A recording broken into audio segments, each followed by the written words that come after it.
অনেকেই মনে করেন যে যেহেতু আমার বাসায় অল টাইম কুকিং বেকিংয়ের কাজ হয়, তো আমি মনে হয় বা আমার ফ্যামিলি মনে হয় অল টাইম খাওয়া দাওয়ার মধ্যেই থাকি।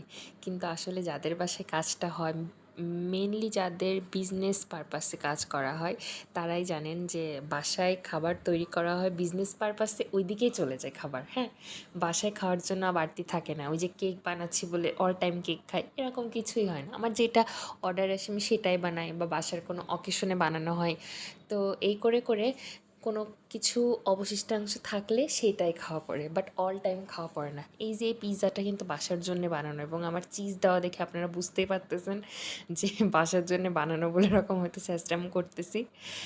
বাট এই যে বাসায় খাওয়ার ক্ষেত্রে আমাদের এরকমই হয় যে যেটা অবশিষ্টাংশ থাকে বা অল্প কিছু বেঁচে যায় সেটা ধরেন আমরা খাচ্ছি, বা টাপ কেক বানালে কেকের কিছু কিছু অংশ থেকে যায়, সেটা আমরা ক্রিম দিয়ে মাখিয়ে খেলাম।